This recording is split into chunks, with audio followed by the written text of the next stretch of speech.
Hi, this is Stephen, and in this video we will discuss the parameters used in assessing diastology or how the heart fills. Some of these we've talked about before. We'll sprinkle in a few new ones and try and get a intuitive understanding for why these parameters may tell us something useful about heart filling. And so let's look at our apical four-chamber view. You've got your left atrium, mitral valve, and that empties up into your left ventricle. Over here, you've got your right ventricle, right atrium. So first parameter, arguably the most important parameter, is your E prime. That's the tissue Doppler measurement of how fast the that basal aspect of the left ventricle, right, where the valve leaflets insert, how fast that's moving in the early portion of diastole, E prime. And that should be at least 6 centimeters per second at the septal aspect, and it should be at least 7 centimeters per second at the in the lateral wall. And the more the better, right? The more your heart muscle is able to move, it will suck blood in, it will fill well. And so with age, I'm going to over here say with age or with diastolic dysfunction,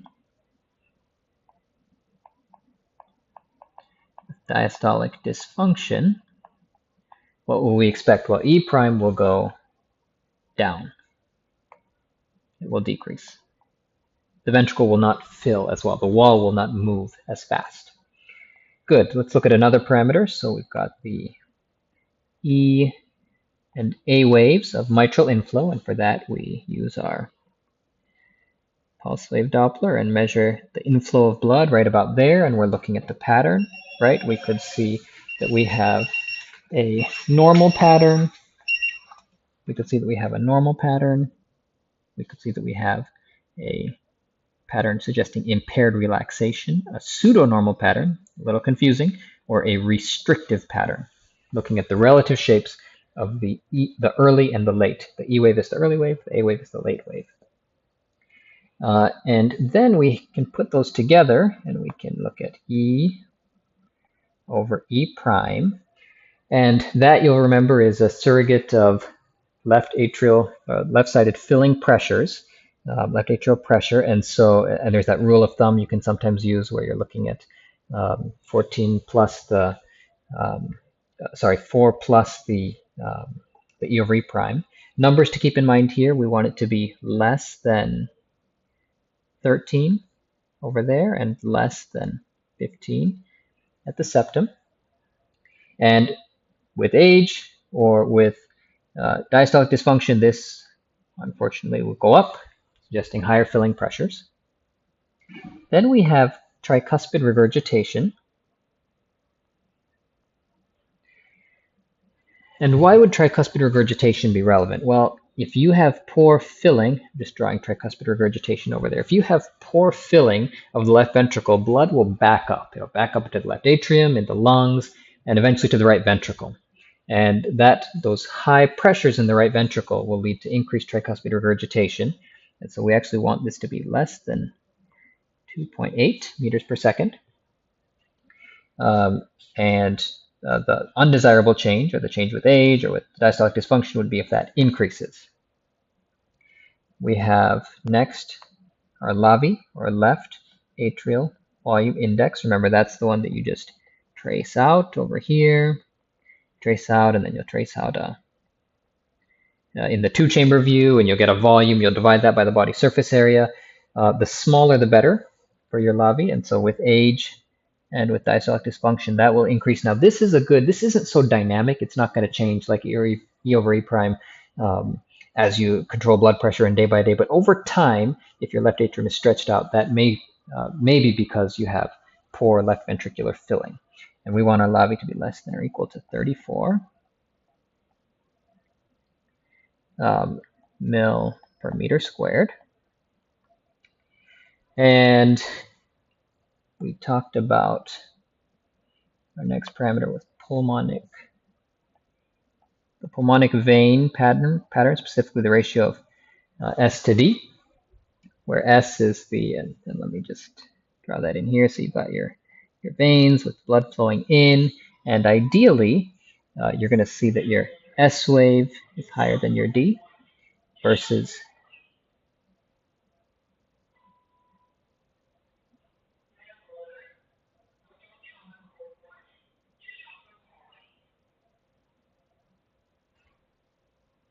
all right, so ideally you want to see higher blood flow, more blood flowing in during systole than diastole, and then over here we've got the little reversal, and then abnormal would be if you see that there is more blood flow in diastole into the atrium than in systole. And with aging, with diastolic dysfunction, you'll see that that ratio the S gets smaller and smaller, the D gets higher and higher. And then two new parameters that we haven't talked about yet,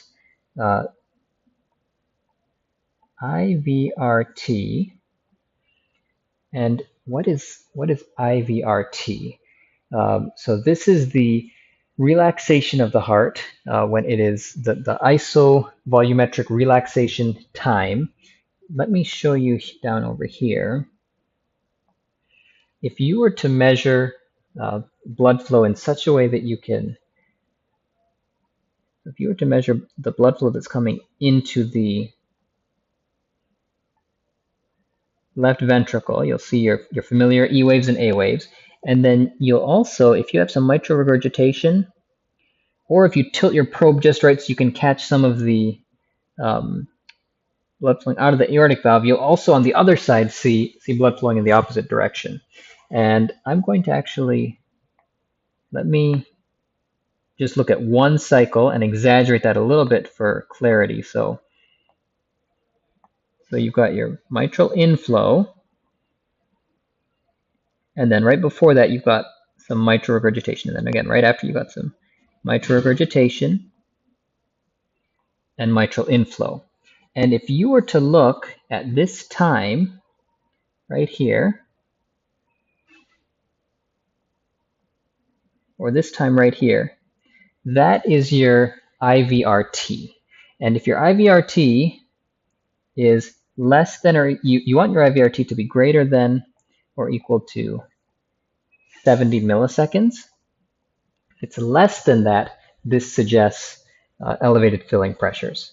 And the reason it seems somewhat esoteric, why are we talking about this? Well, you may recall E over E prime is very useful for estimating left-sided filling pressures, except if there's mitral annular calcification or if there's a prosthetic mitral valve. Basically, if there's mitral valve issues, IVRT can still be used in those cases. So if you see that the IVRT is less than 60 or 70 milliseconds, then even if there's mitral valve pathology going on, you can still use that to estimate left-sided filling pressures. Okay, and then last parameter, we're running out of space a bit here, but our last parameter is our left atrial reservoir strain. What is our left atrial reservoir strain? Well, strain, we talk about this with left ventricular strain as well, but if you look at your left atrium over here, that's your left atrium that empties into the left ventricle up there. And we are looking at 2 points in the left atrium. And if we look at how, as the left atrium is filling up with blood, so I'm going to actually close these. I'm going to close those valve leaflets there, the mitral valve. And we want to know, how do those 2 spots change as the atrium is filling up with blood? Let's say it stretches out like this. I'm exaggerating it. But if you take the change in length, the delta L over the L, as it is filling up, that is the left atrial reservoir strain, the change in length over the length. And the better the left atrium is filling, you'll see that it's higher. And so we want this to be greater than or equal to, we want it to be greater than or equal to 18%. If it's 10%, if it's 5%, that's bad. And so with age, over time, we'll see that this parameter decreases, or with diastolic dysfunction. So quick overview, but hopefully you have an intuition as to why these parameters, why all these different parameters make sense, right? If the heart is not filling well, the walls of the left ventricle do not move well. there's a low velocity. The inflow has a certain pattern. When we estimate the filling pressures, whether that's with E over E prime or whether that's with IVRT or tricuspid regurgitation, we have an elevated estimated filling pressures. And over time, that can lead to stretching out of your left atrium. That can lead to the tricuspid regurgitation.